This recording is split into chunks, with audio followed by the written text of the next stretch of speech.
नमस्कार, मैं हूं मनोज वर्मा और आप देख रहे हैं अटेंशन। और अटेंशन में बात होगी गीता का ज्ञान, सियासी घमासान।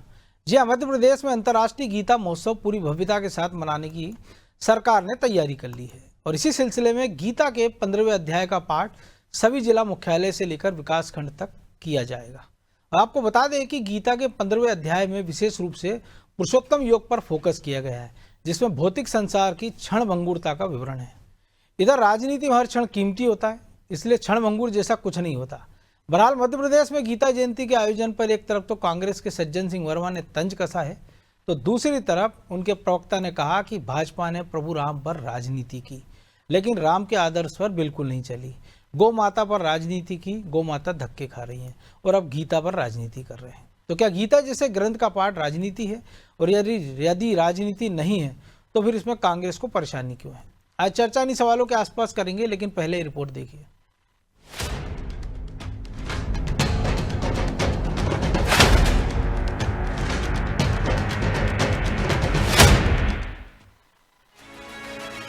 मध्य प्रदेश में डॉक्टर मोहन यादव की सरकार हिंदुत्व के रास्ते पर पूरे आत्मविश्वास के साथ चल रही है।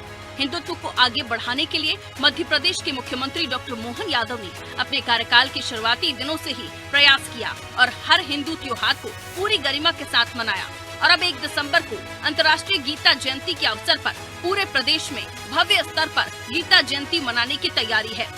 इस सिलसिले में मध्य प्रदेश के सभी विकास खंडों, जिलों और संभागीय मुख्यालयों पर श्रीमद् भगवद गीता के 15वें अध्याय का पाठ किया जाएगा। मुख्यमंत्री डॉक्टर मोहन यादव का कहना है कि योगेश्वर भगवान कृष्ण का संदेश जन जन तक पहुंचाने के लिए यह आयोजन किया जा रहा है। 1 दिसंबर को अंतर्राष्ट्रीय गीता जयंती के अवसर पर मध्य प्रदेश में सभी जिला, विकास खंड, संभागीय मुख्यालय पर श्रीमद् भगवद गीता के 15वें अध्याय का पाठ किया जा रहा है, ताकि युग युगांतर श्री कृष्ण के मानव कल्याण का संदेश हम आत्मसात कर सकें। प्रदेश के स्कूलों, कॉलेजों के साथ साथ राज्य की प्रमुख जेलों में बंदी श्रीमद् भगवद गीता का सस्वर पाठ करेंगे। वहीं कांग्रेस नेता सज्जन सिंह वर्मा ने गीता जयंती के आयोजन पर तंज कसते हुए कहा है कि मोहन यादव सीएम बनते हैं तो कृष्ण लीलाओं का महिमा मंडन होता है, और शिवराज मुख्यमंत्री बनते हैं तो जैन में महाकाल लोक बनता है। ये लोग अपनी जाति वर्ग का ही विशेष ध्यान रखते हैं। कोई भी धार्मिक आयोजन होता है तो सब हिंदू मत के लोग उत्साह से मनाते हैं। अब अलग अलग तरह का परिवेश मध्य प्रदेश में राजनीति में देखने को मिल रहा है कि मोहन यादव यदि बनते हैं तो कृष्ण भगवान से संबंधित सारी लीलाओं का महिमा मंडन होता है। शिवराज चौहान बनते हैं तो उज्जैन में महाकाल लोक शिव भगवान का। तो ये बड़े विचित्र तरह के लोग हैं भारतीय जनता पार्टी में, जो जिस जाति जिस वर्ग का है वो उसी के काम को आगे, उसी के धर्म को आगे बढ़ाने की सोचता है। हिंदू धर्म, सनातन धर्म की बातें करते हैं, लेकिन जिस वर्ग में पैदा हूँ उसी को आगे बढ़ाने की बात करते हैं। मेरा विरोध नहीं है, गीता उत्सव मनाना चाहिए, गीता जयंती मनाना चाहिए, गीता भवन हर जगह खोले जाना चाहिए। लेकिन और भी धर्म हैं, और भी मजहब हैं, कभी उनके बारे में भी मोहन यादव ने सोचना चाहिए। श्रीमद् भगवद गीता पर राजनीति किए जाने की जो चेष्टा कर रहे हैं, मैं ये समझता हूँ ये देश के लिए दुर्भाग्यपूर्ण है कि सरकारें अब किस दिशा में जा रही हैं। विकास की बात नहीं करेंगी, रोजगार की बात नहीं करेंगी, न्याय की बात नहीं करेंगी। अब ये जो धर्म हमारा निजी तौर पर मानने का हमारा जो अधिकार हमें मिला है, धर्म निहायत रूप से निजी विषय है। आपको बता दें, इस आयोजन के दौरान गीता ज्ञान पर ऑनलाइन प्रतियोगिता भी आयोजित की जा रही है। प्रतियोगिता में भाग लेने के लिए एक वेबसाइट भी लॉन्च की गई है। मुख्यमंत्री डॉक्टर मोहन यादव ने कहा है कि सभी लोगों को इस उत्सव से जुड़कर सनातन संस्कृति को विस्तार देने की कोशिश करनी चाहिए। ब्यूरो रिपोर्ट, अनादि टीवी।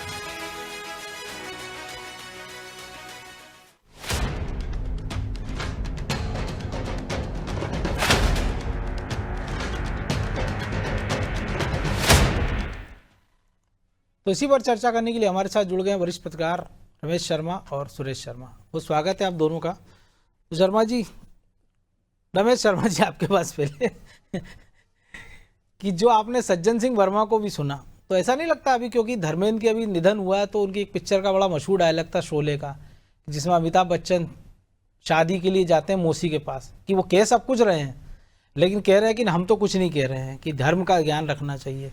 तो सवाल है कि जो गीता कर्म का उपदेश देती है उसके पाठन में क्या बुराई है? और अगर एक तरफ मान भी ली जाए कि मोहन यादव अगर यादवों की पैरवकारी कर रहे हैं, जो सज्जन सिंह वर्मा का आरोप है, तो फिर उस हिसाब से तो शिवराज जी तो फिर नाम के हिसाब से कर रहे होंगे, महाकाल लोक बन रहा है, लेकिन फिर तो सलकनपुर में देवी लोक भी बन रहा है, हमने देखा कि मैहर में भी एक देवी लोक बन रहा है, ऐसे तमाम सारे देवी लोक बन रहे हैं। तो केवल क्या राजनेता धर्म के हिसाब से ही काम कर रहे हैं प्रदेश में? वो फिर ये सवाल भी उठना चाहिए कि फिर सज्जन सिंह वर्मा को भी क्या अपने धर्म के लिए कुछ कर लेना था, अपने समाज के लिए कुछ कर लेना था? देखो, मुझे क्या लग रहा है कि भारत में कुछ लोग ऐसे हैं जो सल्तनत काल के और अंग्रेजी काल के दबाव से अभी तक मुक्त नहीं हो पाए हैं।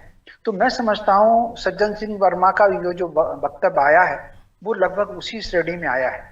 जहां तक श्रीमद् भगवत गीता की बात है, तो श्रीमद् भगवत गीता का अनुवाद लगभग संसार के हर देश ने करवाया है। सऊदी अरब ने भी करवाया है, हार्वर्ड यूनिवर्सिटी ने कई उस पर रिसर्च करवाई हुई है।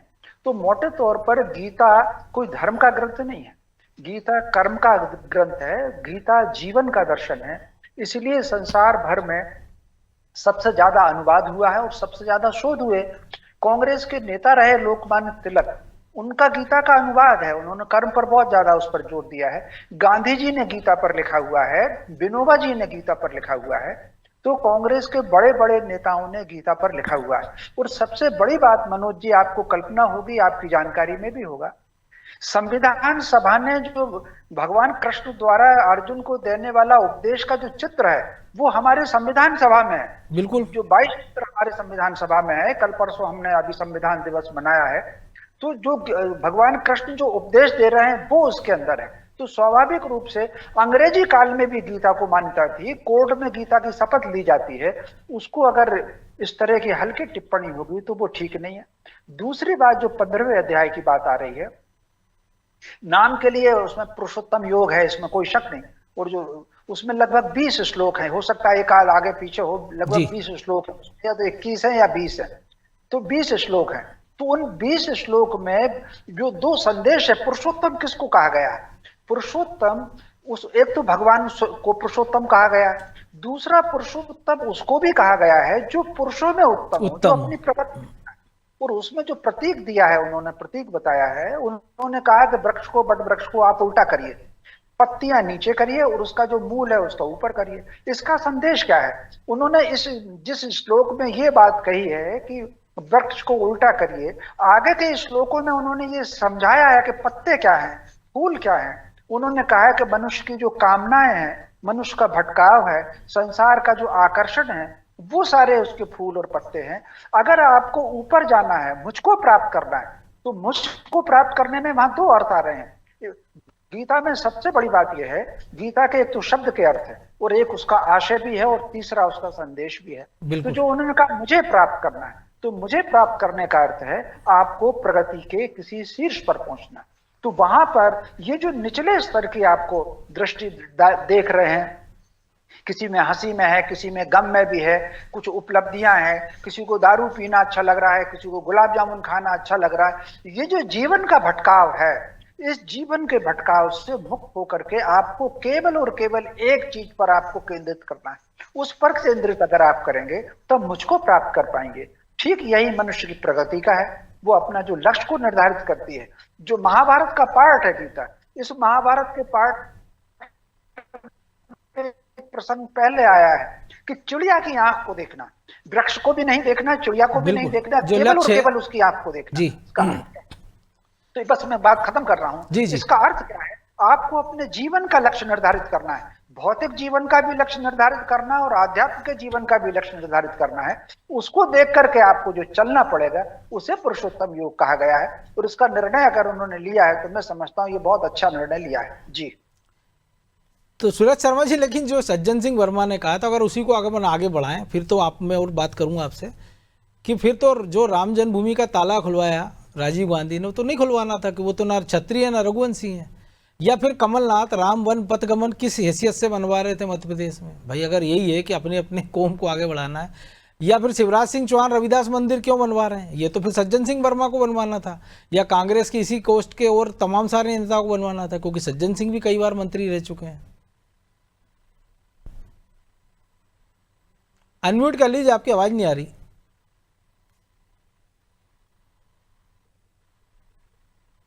गीता जो है वो भारत के लिए एक प्रकार से आत्मा है, भारत की आत्मा है, भारत की संस्कृति की आत्मा है। जी, मुझे लगता है कि हमें गीता के बारे में बात करना चाहिए, क्योंकि जो किसी भी स्थान पर नहीं है, मतलब न गाने में है न रोने में है, ऐसे व्यक्ति पर समय खराब करने की मैं आवश्यकता नहीं समझता। सज्जन सिंह वर्मा जो है वो इस समय केवल मजाक की वस्तु है। वो मजाक करते हैं और अपना एंजॉय करते हैं और चले जाते हैं। उनको यही नहीं मालूम कि कौन सा विषय सीरियस है और कौन सा विषय मजाक करने का है। ये तो पूरी इसलिए मैं उस कांग्रेस पर का बहुत हाल है ज्यादा- ना। मैं उस पर बहुत ज्यादा समय खराब नहीं करूंगा। दूसरी बात मैं ये कहना चाहता हूं कि गीता, अब उसी में ही सज्जन सिंह जी भी आ जाते हैं। जी, गीता जो है वो दो प्रकार की है। भाई साहब ने बहुत ही विद्वत्तापूर्ण बात करी, लेकिन मैं विद्वत्तापूर्ण बात नहीं कर रहा हूँ। गीता दो प्रकार की है। जी, एक गीता वो है जो भगवान श्री कृष्ण ने अर्जुन को सुनाई है, और एक गीता वो है जो संजय ने धृतराष्ट्र को सुनाई है। अभिप्राय कहने का यह है कि भगवान श्री कृष्ण ने जो गीता अर्जुन को सुनाई वो मूल गीता है, जी, और संजय ने जो सुनाई है धृतराष्ट्र को, वो अंधों को सुनाई गई गीता है। तो जितने भी ये गीता पर बोलने वाले लोग हैं, ये मुझे लगता है कि वो अंधे वाली गीता जैसा उनके पास ज्ञान है और धृतराष्ट्र बनकर के बोल रहे हैं, इसलिए उनके ऊपर समय जाया करने की जरूरत नहीं है। एक बात। जी, दूसरी बात ही मैं ये कहना चाहता हूं कि गीता जो है वो पॉलिटिकल सब्जेक्ट नहीं है, बिल्कुल। वो खुद ही पॉलिटिक्स है। वही पॉलिटिक्स है, वही आपको गीता ही सिखाती है कि आपको किस प्रकार का कर्म करना है, क्योंकि युद्ध, विजय और विकास, पाप का नाश करते हुए सत्य की स्थापना करना, धर्म की स्थापना करना गीता का सार है। तो ये जो हो रहा है ये बिल्कुल व्यवहारिक हो रहा है। एक बात। अब इसको यदि हम राजनीतिक रूप से देखें तो मोहन यादव जी का आप भगवान श्री कृष्ण से जोड़ रहे हैं तो जोड़ दीजिए, क्योंकि ये आपको तय करना है कि मोहन यादव जी तो यादव हैं, योगेश्वर भगवान उनके कुल के हैं, इसलिए इसमें कोई बट्स नहीं है। ये तो कोई भी कह देगा, ये तो नासमझ व्यक्ति भी कह देगा। लेकिन यदि हम इसको दो राजनीतिक रूप से यदि मैं टिप्पणी करूंगा तो मैं दो बातों को लेकर के करूंगा मनोज। पहला ये, महात्मा गांधी जी और पंडित जवाहरलाल नेहरू जी जो मेरी पहुंच से बहुत बड़े हैं, मैं उनके चरणों की धूल के बराबर भी नहीं हूं, लेकिन उन्होंने भारत की आजादी के समय देश की राजनीति का नैरेटिव मुस्लिम ओरिएंटेड पॉलिटिक्स तय किया था। जितने उनके शुरुआती काम देख लीजिए, हिंदू कट के आया नहीं बोला, मुस्लिम कट के गया उनने बोला, पाकिस्तान को जो है 53 करोड़ देने की बात की, भारत के लिए कुछ नहीं किया, हमारे लोग सिंधी जो है परेशान हुए, आज तक उनकी नागरिक। तो कुल मिलाकर के ये मुस्लिम और शिक्षा मंत्री, जब एक देश को अच्छी शिक्षा की जरूरत थी तो एक वर्ग विशेष से शिक्षा मंत्री बनाया। तीन लगातार मैं मेरी बात कह दूं मनोज जी, मेरी भावना के हिसाब से तो नेहरू जी ने और गांधी जी ने मुस्लिम ओरिएंटेड पॉलिटिक्स का तय किया। ये देश जो है मुस्लिम ओरिएंटेड पॉलिटिक्स के अंतर्गत चल नहीं सकता था, लेकिन जो राजनीतिक दल पैदा होते गए वो सब मुसलमानों की गोद में बैठे रहे और वहां से फतवे का एक छोटा सा हिस्सा अपने फेवर में कराते रहे और कुछ सीटें जीतते रहे। तो ये पॉलिटिक्स चलती रही। 2014 के बाद से देश का नैरेटिव बदला है। उस नैरेटिव में बहुसंख्यक समाज के वोटों पर आधारित भारत की पॉलिटिक्स तय हो गई है। अब इसको कोई नहीं बदल सकता, क्योंकि मुझे नहीं लगता कि किसी भी राजनीतिक दल में इस नैरेटिव को बदलने की ताकत होगी। रोने के अलावा कुछ नहीं कर सकते। आप SIR में गलती निकालते रहेंगे, आप बांग्लादेशियों को भगा रहे हो, इस पे गलती निकालते रहेंगे, आप चुनाव आयोग वोट दे रहा है लूट के ये कहते रहोगे, नैरेटिव नहीं बदल सकते। तो गीता और रामायण और जो श्री राम और श्री कृष्ण, ये भारत की राजनीति के पर्याय बनेंगे आने वाले समय में। एक बात जी। इससे अगली बात मैं ये कहना चाहता हूं मनोज जी कि हमें मालूम है कि जब भगवान श्री राम के अयोध्या स्थित मंदिर पर ध्वजारोहण हुआ तो एक शब्द बोला गया था कि पूर्ण आहुति हो गई, राम मंदिर के निर्माण का कार्य संपूर्ण हो गया। अब हिंदू समाज क्या करेगा? क्या मंदिर में बैठ के अकेला ढोल बजाता रहेगा, केवल कीर्तन करता रहेगा क्या? उसको अपने 2 स्थान और चाहिए। इसके लिए संघ प्रमुख ने स्पष्ट शब्दों में कहा है कि आप हमें काशी दे दीजिए, मथुरा दे दीजिए, हम किसी भी देश की मस्जिद में मंदिर देखने की कोशिश, शिवजी देखने की कोशिश नहीं करेंगे। उन्होंने ये कहा कि संघ ने जो है आने वाले समय में किसी भी आंदोलन में शामिल नहीं होगा, स्वयंसेवक हो सकते हैं। इसका मतलब आने वाले समय में एक किसी आंदोलन की तैयारी है जिसमें संघ का स्वयंसेवक शामिल होगा। संघ ऑर्गेनाइज रूप से अशोक सिंबल नहीं भेजने वाला, ये इसका अभिप्राय है। बिल्कुल। इसका तात्पर्य ये है कि भारत की जो पॉलिटिक्स है श्री राम जी के साथ ही अब श्री कृष्ण पर तय होगी और मथुरा की तरफ जाएगी। तो आप मोहन यादव जी के स्टेप को उठा करके देख लीजिए या अन्य स्टेप को उठा करके देख लीजिए, ये आपके लिए समझने की बात है। जो नहीं समझना चाहे तो वो सज्जन वर्मा की तरह हंसी मजाक करता है। बिल्कुल, लेकिन जो आपने जिक्र किया, बिल्कुल। लेकिन जी मैं आऊंगा दोबारा शर्मा जी आपका। लेकिन रमेश जी, एक और चीज है ना कि हिंदू प्रतीकों को तो अभी भी आप निशाने पर ले लेते हैं, बावजूद उसके जो शर्मा जी ने कहा कि इस देश में 2014 के बाद से राजनीति बदल गई है।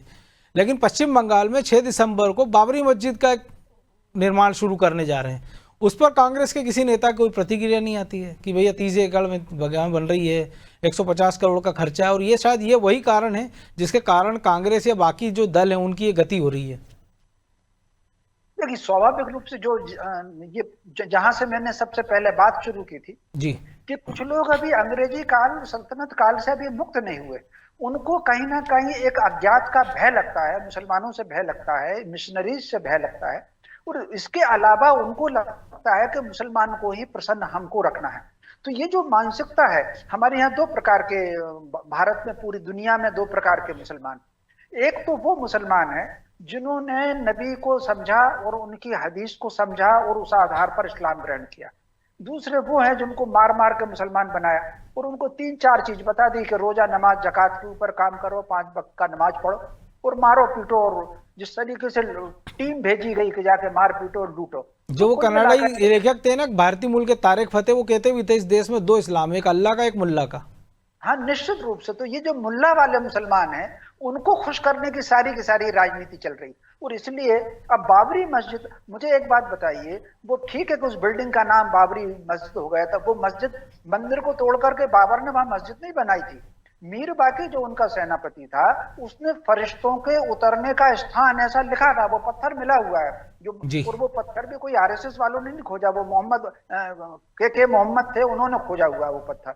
तो कुल मिलाकर के तो ये जो राजनीति चल रही है विभाजन के बाद भी, एक और बात मैं बताऊं सुरेश जी की बात को आगे बढ़ाते हुए, हिंदुओं को हमेशा उल्लू ही बनाया गया। आप कल्पना कर सकते हैं, कहा तो ये गया कि साहब राम राज आना चाहिए और राम राज की कल्पना दे दी, लेकिन आंदोलन राम राज्य के लिए नहीं हुआ। आंदोलन अगर हुआ तो खलीफा के लिए खिलाफत आंदोलन रहा। दूसरा, चुनाव चिन्ह भले ही उन्होंने गाय बछड़ा रख लिया और 2 बैलों की जोड़ी रख ली, लेकिन अगर गौ हत्या रोकने के लिए लोग दिल्ली में संत पहुंचे तो गोली चली है। बिल्कुल। 3 शंकराचार्य पिटे हैं, जेल में शंकराचार्य डाले गए हैं। तो ना कहना कुछ है और करना कुछ है। तो स्वाभाविक रूप से वो जो तुष्टीकरण की राजनीति चलती रही है सल्तनत काल की, अंग्रेजी काल की, वो अभी समाप्त नहीं हुई है। लेकिन जी सुरेश जी, लेकिन क्या लगता है अभी कुछ और ठोकरे खा के भी सुधरेंगे कि नहीं सुधरेंगे? नहीं, सुधरने की चिंता उनको, देखो उनको करना है। देश की सरकार ने उठाया है वो स्टेप आने वाले समय का निर्धारण है। मैं फिर से वही बात कह रहा हूं जी, ये इनको तय करना है कि आपको धूल में मिलना है या माथे तक पहुंचना है। तो संघ प्रमुख जी ने एक बात और कही, यदि कांग्रेस राम मंदिर का समर्थन करती तो हम हमारे स्वयंसेवक कांग्रेस को भी वोट देते। बिल्कुल समझने की, केवल इतनी बात समझने की, एक जब आप वोट बैंक पॉलिटिक्स कर रहे हो तो आपके सामने वोट बैंक पॉलिटिक्स होगी, क्योंकि वो भी राजनीतिक दल है। आप कैसे कह सकते हो कि हम तो मुस्लिम पॉलिटिक्स करेंगे और आप जो है बहुसंख्यक पॉलिटिक्स मत करिए। तो ये देश में हुआ है। आज आप देख लीजिए कि 48% तक हिंदू समाज जो है जातियां छोड़ करके उसके लिए खड़ा हो गया है, और उसको ये मालूम चल गया कि सत्ता जो है वो हमारी है, बंटवारे के बाद हमारी सत्ता का दोहन जो है वो आधे अंग्रेज और आधे मुसलमान जो है ये कर रहे हैं। मतलब जो कांग्रेस है उसका हिंदुत्व से कोई लेना देना नहीं है, वो आदि अंग्रेजों वो का भी हमने देखा उसमें बिहार के अंश- नतीजों ने बहुत कुछ कहानी साफ कर दी। बिल्कुल ठीक है, बिल्कुल सही है कि बिहार के चुनाव परिणामों ने ये बता दिया कि आप जो कह रहे हो वो आप जॉर्ज सोरोस के कहने पर कह सकते हो, आपकी निजी अकल नहीं है। जो है फाइनेंसर जितने लोग हैं विदेशों वाले वो आपको कह रहे हो, आप आके यहाँ भारत में बोल रहे हो, कोई आपको मानने वाला, सुनने वाला, समझने वाला नहीं है। मनोज जी, एक राजनीतिक टिप्पणी को जो है स्वीकार करिए जी और बिल्कुल वो बिल्कुल। ये कि यदि यदि किसी राजनीतिक पार्टी के शीर्ष नेता द्वारा जो बनारस के कमल दास जी का जो मामला था, महंत जी का, उनके बेटों के ऊपर आरोप लगाया और जब ये मालूम चल गया कि वो महंत हैं और उनके शिष्य जो है तो गुरु परंपरा, गुरु शिष्य परंपरा में गुरु जी। परंपरा के आधार पर नाम लिख रहे हैं, फिर उनकी बेवकूफापन देखिए कि वो एक दादा परदादा के परिवार का एक ही मकान नंबर बताए जाने पर उस मकान में नहीं गए और फिर आरोप लगा खड़े हो गए, हरियाणा फाइल्स ले आए। तो ये सबसे बड़ा संकट तो ये है ना कि आरोप लगाओ और यही भाग जाओ, संकट है जब कि तक आप उसका आरोप लगाओ और भाग जाओ वाली स्थिति। लेकिन जब तक उसका सामना नहीं करेंगे और ऐसे उलझुल बयान देंगे तो क्या ही भला होगा। बहरहाल वक्त इतना ही था। बहुत धन्यवाद आपका रमेश जी, आपका भी, सुरेश जी आपका भी। तो गीता के ज्ञान पे सियासी संग्राम, कांग्रेस भले सवाल उठाए लेकिन सवाल फिर यही पूछा जाना चाहिए कि जिस पार्टी के साथ वो गठबंधन उन्होंने सरकारें चलाई है मुलायम सिंह यादव या अखिलेश के साथ, तो फिर अखिलेश यादव, वो भी यादव शिरोमणि है, यादव कुल शिरोमणि है कांग्रेस के हिसाब से, तो फिर उन्होंने मथुरा का मुद्दा क्यों नहीं उठाया। और फिर 2022 के चुनाव में उनको, यादवों को, फिर गीता के ज्ञान की जगह परशुराम का फरसा क्यों याद आया। तो जाहिर सी बात है कि जो कुछ बयानबाजी, जो कुछ हो रहा है वो विशुद्ध राजनीति है, लेकिन ऐसी राजनीति से किसी राजनीतिक दल का भला होगा नहीं। अटेंशन में आज इतना ही, मुझे दीजिए इजाज़त और आप देखते रहिए अनादि टीवी। नमस्कार।